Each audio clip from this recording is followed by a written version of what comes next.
I'm out here in front of my metal pile. I'm gonna go take another load of scrap. But we cleared out this bin or bunker that we had for our scrap metal, and I found a whole bunch of quarters like on the ground. I wonder if there's another one right there. Yeah, there's a whole bunch of quarters and dimes. That's kind of funny. Oh, there's even, I don't know, there's so many of them. Anyways, not like it's a lot of money, but like it's enough to buy me a couple sody pops, a couple trucker sody pops at the truck stop.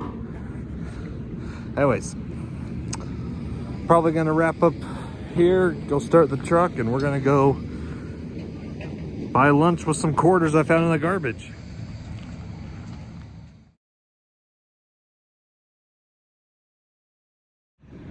All right, we are here on top of the metal trailer, and my goal when I come up here is to make sure there's nothing light that could potentially fly up in the wind. You know, we load these pretty heavy and down below the walls so that we don't have to use the tarp. We have the tarp that we can use, but the problem is when you're hauling scrap metal, stuff always tends to stick up a little bit and it gets stuck in the tarp and it rips the tarp. And this tarp is very, very difficult and expensive to replace. So I just walk around, make sure, you know, like this is all pretty heavy. This is mostly steel bars, metal shelving, stuff like this that won't blow away. What I'm looking for is like aluminum sheeting, aluminum siding, that stuff like that. Luckily that's tucked down away so it won't come up and fly up, but if it was loose up on top, it would catch wind and fly out of the truck, hit a car behind me, and you know, I'd lose my license and go to jail for having an unsecured load, you know? We would be shut down for that. But where it's nice and heavy stuff, I think I'm okay not to use my tarp. But that's what I'm looking for, because we also use this trailer for other stuff as well. We use it for hauling garbage, hauling decorative mulch, hauling, you know, material, gravel, decorative gravels, landscaping materials.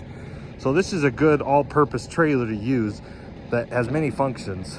So we want to preserve the tarp as much as we can so that we don't have to keep paying to replace it when we're really needing to haul something that needs, you know, something that would need the tarp.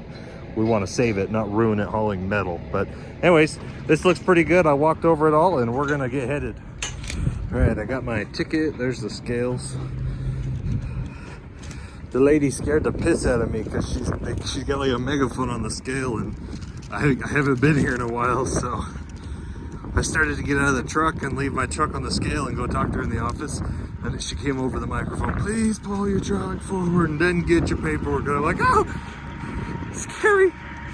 Anyways, I should have known that. I mean, it's that way before, but I don't know. Whatever. We're gonna go get loaded, and then I'm hungry, so we're gonna go get a snack at the truck stop. We're coming up here. We just passed Tremont, and I think Preston is just over that hill, Preston, Idaho. So that's Tremont over here. Look at that pointy mountain up ahead. Ooh, it's still got snow on it. Kind of cool looking off in the distance. We're going up to Nucor Steel, which is we're gonna go drop off at the northern yard. That's the scrap yard. So we go drop some scrap metal off, and then I'm gonna get reweighed with decorative gravel. It's slag, like lava rock, but I'll show you when we get it, but it's like lava rock, but it's the byproduct that comes off when they're smelting the steel. So that's where we're going. We're going up to Nucor so I can get myself some gravel and drop off a load of metal. The windshield's a little bit dirty, so I probably should wash it. The truck's running a little bit better. I can't figure out what's going on with the dashboard. It keeps beeping at me, and then my gauges will all turn off, and then if I hit a bump, it'll beep at me again, then I'll turn on. So they're on right now, and kind of funny thing, I didn't notice this until today, but my speedometer is not tracking miles when it beeps and the whole dashboard goes off. So I've got a short somewhere, and my odometer is not accurate on this truck, because I have gone about 70 miles in this truck since my last video that I uploaded, but it's only showing that I put 7 miles on it. So I'm not really quite sure what's going on there. But so I don't know, kind of funny. It's working right now, and again, I don't really need it, the speedometer, because I can shift without knowing my speeds. I can hear the engine revving and I know when to shift. But anyways, just kind of funny. There's the mountain again. We're almost to Nucor.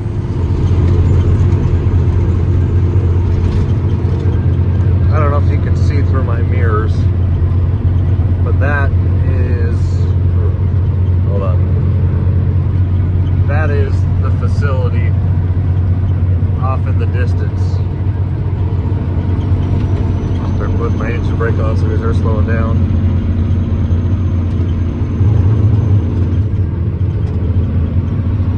Hold on a second. Okay, there you go. That's a little bit better. Yeah, huge facility off over there on the other side of the valley. That's where we're headed, all the way down there.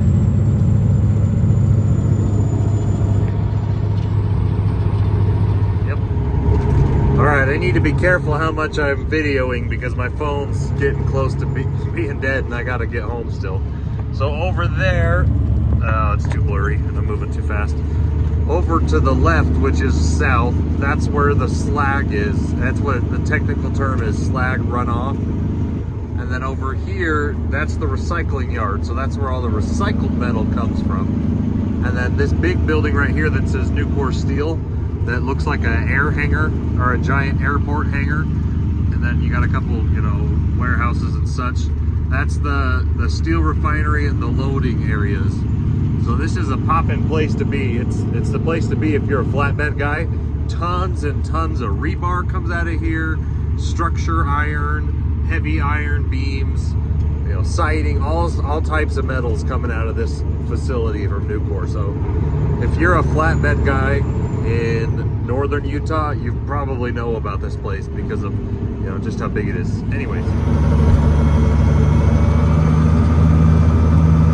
I know the back of my window is kind of dirty,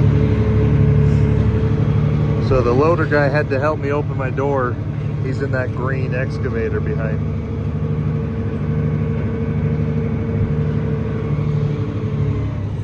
Whenever I come here, I always feel like I'm doing it wrong. I'm always in the way. It's a pretty cool place. They got a giant shredder and a giant baler. Door is still bent. There's a little guy in a 4Runner over there. Every time he's like the safety guy. He drives around, no, pull forward, no, get away from the loader. Yeah. I'm always in trouble when I come here by the safety guy. That's the facility over there. All these cool excavators and trucks.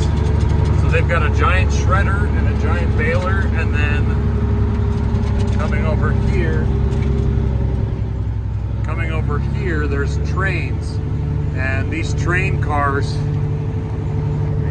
gotta shift myself up, they just run scrap metal from the recycling yard to the smelter. It's pretty cool, actually. It's a massive facility. So coming up ahead, this is the flatbed area. All these guys have gotten loaded with either steel beams or rebar or structuring material. And this is where they come up to all secure their load, secure their tarps and whatnot, if their load requires tarps or not. But anyways, lots of trucks. This place is busy. But you can't really see that. Oh man, dark. There's a little bit of hill, so you can't see inside the facility. But we're riding right alongside. We're going around the side road to go to the back where all the runoff is. You can see the steam off in the distance. But yeah, that's the crane and the facility. It's a massive operation they got going on here. Tons of scrap metal. We're we're going out to the lava rock area. So they dump, like, I think it's molten runoff from the stuff that doesn't get completely melted, or the stuff that is melted, and it comes in these giant slabs. But like, I don't know if you can see that loader. That loader, his tires are like steel chain wrapped. They got a giant crushing and screen plant over there. They crush it up and make it gravel sized. So we're going over the molten pile to the stuff that's already been screened. So that's the stuff right there. We're on the other side of the screen. It's the same old guy that's always here. He's really funny. I don't know. So 10 tons in the front, 10 tons in the back. That's what we're getting. Heavy gravel. All right, we are loaded. Look at that stuff. That's what I'm talking about. So that's coming right out of the hot furnace, and they're spraying it with sprinklers. Cool. They got those old green disgusting dump trucks that are bringing it all out of the facility. Anyways, I'm gonna go get a drink. It took me a second I couldn't figure out where the controls were to drop this tag axle, but I got it. I figured it out. Just been too long since I've driven this trailer. I needed to use it. So once I get to the freeway, I'll drop this. We're rocking. See, I got 20 tons on me, so we're rocking.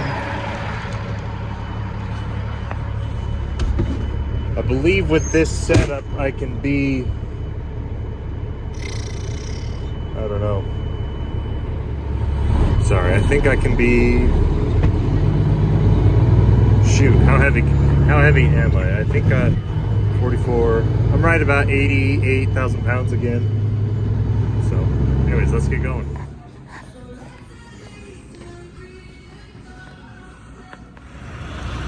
I was a little bit worried coming out here. This truck stop.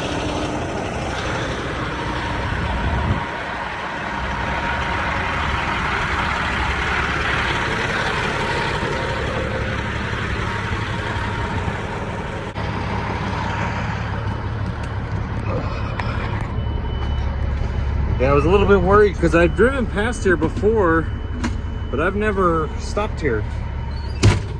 So that's I-15 right there. So that goes to Malad, Idaho. So the border to Idaho is just up ahead, I-15 north. So that's going through Idaho Falls and then up to the divide to I-90 eventually when you get to Montana. So that's straight north. I don't go that way very often, but if you're going to Spokane, it's actually faster to go straight north than it is to go I-84, which goes more west. So anyways, yeah, I've driven past here many times, but I've never stopped to get a drink in here. I was a little bit worried no one would be here because, I mean, now that I'm out here, there's 3 trucks here at the fuel island, but nobody's in the parking lot. There wasn't any cars in the front, so I was worried, but got some drinks, now we're going home. Look at those mountains. I realize that this truck is not very ideal because of the mirrors. I can't really show you what I'm looking at as easy. But nowhere else do you get mountains like that. I mean, a couple places, but it's still a very awesome view that I get every single day. All right, guys. I made it back to the yard. Look how pretty the truck looks in the sun. I'm gonna go dump the gravel tomorrow. A customer wants it directly to their yard. So I'm gonna do a quick pre-trip and we'll get going. Sorry, I'm an idiot. Post-trip, make sure I didn't get any flat tires driving through the scrapyard. And yeah, I'm gonna end the video here. Talk to you guys in the next video. All right, guys, we are driving through Legacy. I don't know if you can see over there, that trash truck. That's one of my other drivers. He was riding ahead of me. So now he's on I-15. And shoot, the brush is coming up and we're turning, so you won't be able to see him. Oh, there's one of our other trucks. Whee! Red double trucks. Where Legacy splits to I-15, that's where I lost him. But it's funny when I'm driving up I-15 or Legacy, I always see people I know. Anyways, we're going to deliver a, I don't know if you can see my mirror, a freight Vana trailer. We got to go get it unloaded at Advanced Auto Parts and make sure it's clean, and I'm going to return it to Post Consumer in Salt Lake. So, it's been a fun day, guys. It's kind of windy. We're at Scent Rose. Dude, that's robbery. These are like $1 at the grocery store.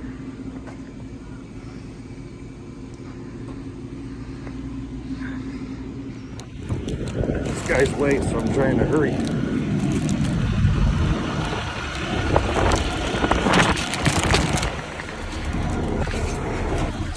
Oh, sorry about that head rush. Got a monster. Bag of pretzels. Alright, let's get headed to the delivery. That's why you need to be courteous at the truck islands. I pulled up here 10 minutes ago. Not a single truck in the fuel island. The parking lot's like only half full. Not busy at all. I go to the bathroom, I buy a drink, come back, and then boom, every single fuel island's full, including the stall behind mine, which luckily I was pulled forward, and he was fueling, so it wasn't like he was waiting for me, but yeah, gotta hurry when you're at the truck stop, no dilly-dallying. Well, isn't this a treat? I get to see, that's my truck right there, Esmeralda. It's my new driver driving it.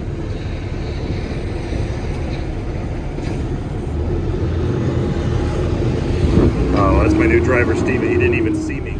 All right, so I was just in there. She said receiving is at door 81. So I'm gonna flip a big UE.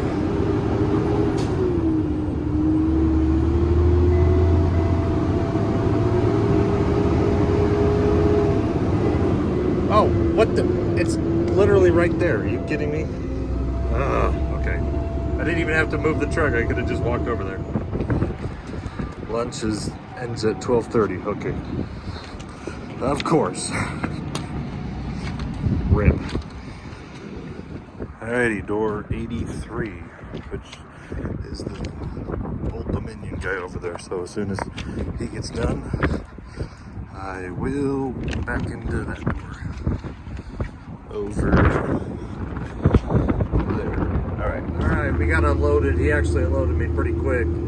But I've kind of got a problem. Look at this. My driver that just when he my driver, I'm stuttering over my words a little bit. My driver used a load lock bar to secure. Oh, shut up, radar. That truck's plenty far ahead of me. Oh my gosh, I've got plenty of stopping distance. Anyways, the load that I just delivered is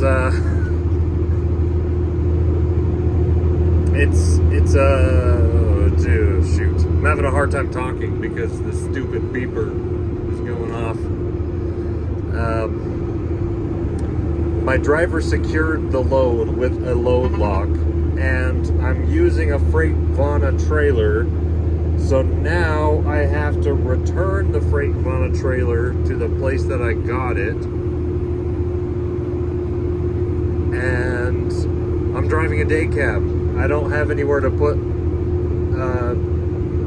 stinking load bar. I don't have any racks on the back of this day cab truck, So, yeah. Now it feels kind of funny because it's just like I had to lean it sideways just to fit in this day cab because I didn't know where else to put it, because I'm going to drop off this freight Vana trailer right now, and these load bar locks are not cheap. They're like 40 bucks. So, you know, I'm not gonna give Freight Vana a load bar, you know what I mean? The funny thing about it is I really shouldn't be that worried, because I'm dropping it off at a facility that I'm picking up 2 more Freight Vana loads from next week. So chances are we're just going to use this trailer again, even if I left the load bar in it. But, you know, I don't want to risk it. 50 bucks is 50 bucks, you know. Trucking is a penniless, it's a penniless career field, you know. Save all the money you can, because, man, these costs come back to bite you. Save all the money you can. Don't keep buying load straps and giving them to these shippers. They're your load straps. Anyways, we're gonna get home, drop this trailer off, and yeah.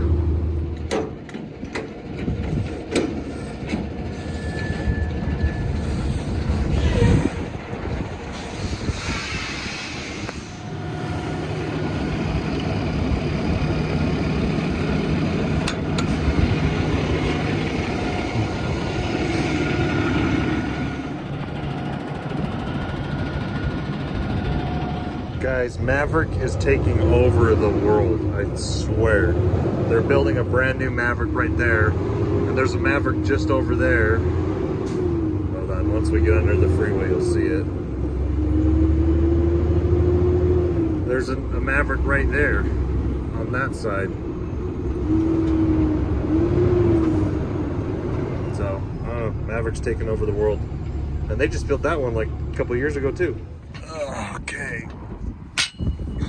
Back in the yard. This door. All right, gonna go put this load bar on this truck, because this truck doesn't have anywhere to put it. So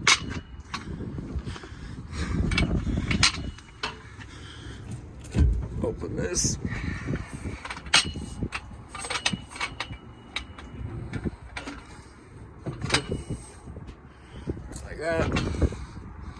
Sorry, I'm not really paying attention to where my phone is looking. There, perfect.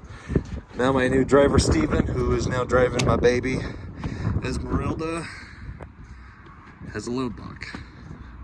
I mean, I'm sure he has straps as well, but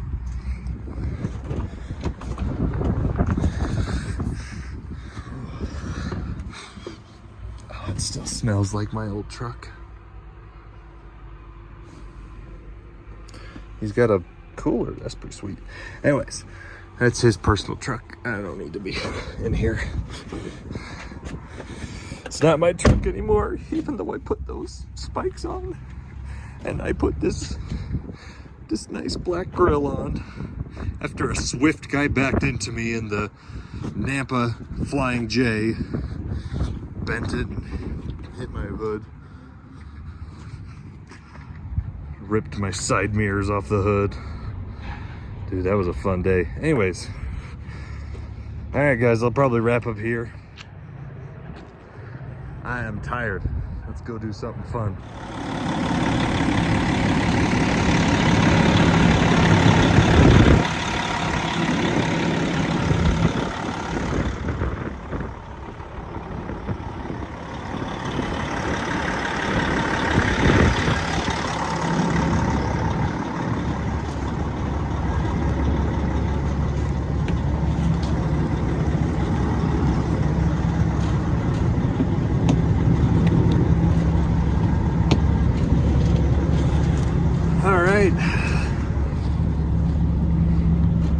Just waiting for the truck to warm up.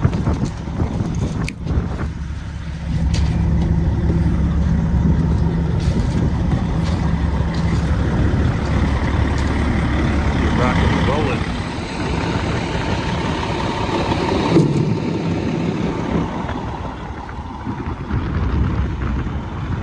Nice. All right, well, this dump truck, it's a nice dump truck. It is. It's a 378. No. 388, sorry. I think it's a 2008. So that means it's a 388. That's the model.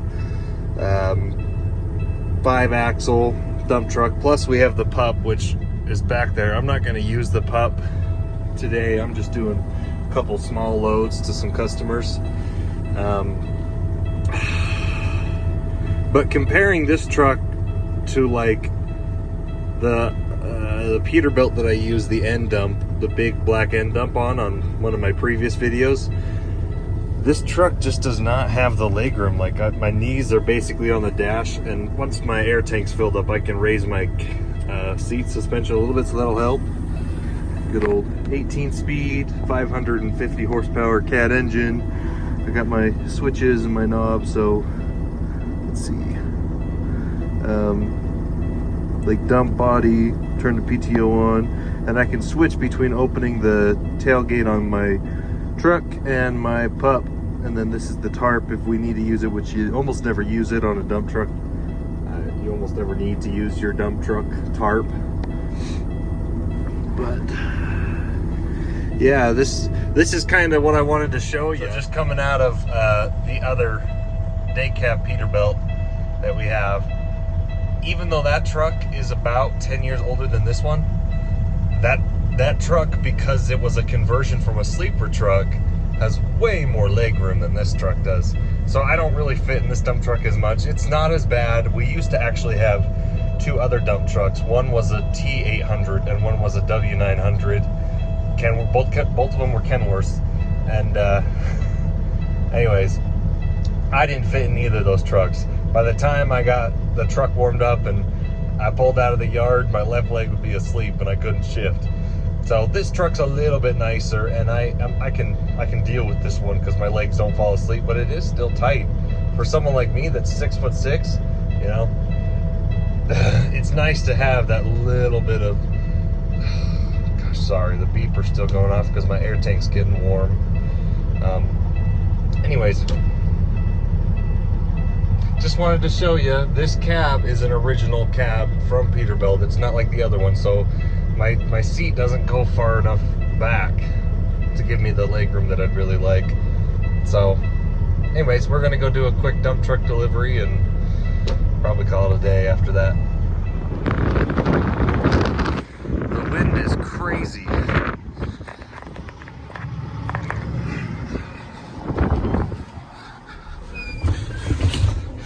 Let's get this thing started. Give it a minute to warm up.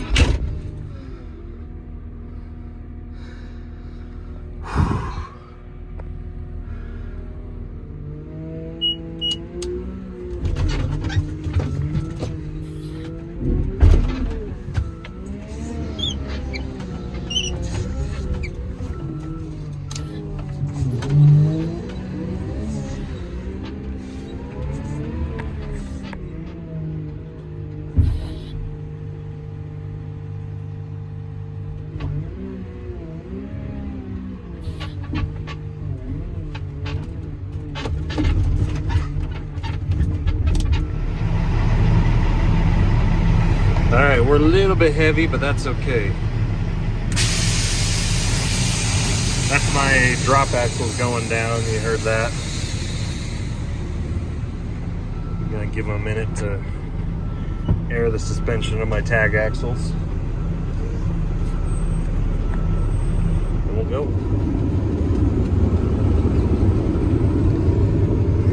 So this is West Haven, Utah. We're going to Hooper, which I have a lot of buddies that live in Hooper.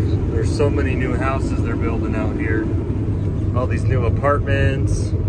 They're crazy busy. This truck shifts pretty nice. I believe we actually did some clutch work last year. So, you know, good 18-speed, shifts really good. And it's actually really overpowered because when you buy a truck and pup like this, usually, I mean, you have to spec it heavier to be able to pull the, you know, the heavier load. Because if you're pulling truck and pup, you could be north of 105,000 pounds, 110,000 pounds just being a dump truck driver. Hello, sir. I would get over, but there's a car next to me. So this truck with the big cat engine in it, it's really overpowered for just pulling, you know, I'm 64,000 pounds right now. It's a little bit overpowered for that. So, anyways, it drives really smooth when you're just truck alone. It drives really smooth. There's my engine brake. I'm gonna make this turn.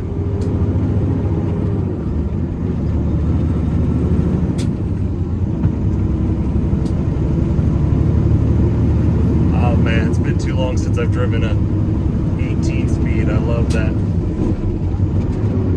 shifter. Whoa. Sorry, my hand was resting on the steering wheel. All these apartments are new since I lived here. So I used to live here a while ago, but this is all new. Apartments, townhomes, everything's all new. And that new truck stop looks like it's open. I haven't been this way in a few months, so gotta slow down. That Holiday gas station looks like it's open now. Brand new.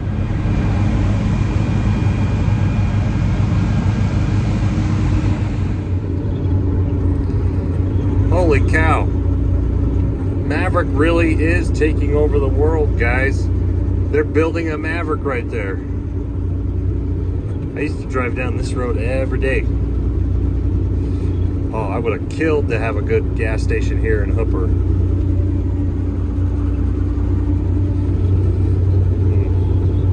I kind of miss it here because I got friends and family that still live here, but also I don't really miss living in Hooper. I really don't. I don't feel this connection to, I mean, maybe I'll move back here, but houses are so expensive. I can't believe how expensive it is to live out here in the boonies. Just kidding, it's not the boonies. There's a lot of people out here. And also, what are the boonies, technically, you know? Does that just mean away from town, or does that mean in the middle of nowhere? Marshland? What does boonies mean? I don't know. I got my CB on. I don't think it's working though, because I haven't heard anything, and I've got my squelch all the way turned up. So normally you hear static, I think. I don't know. Anyways, fun.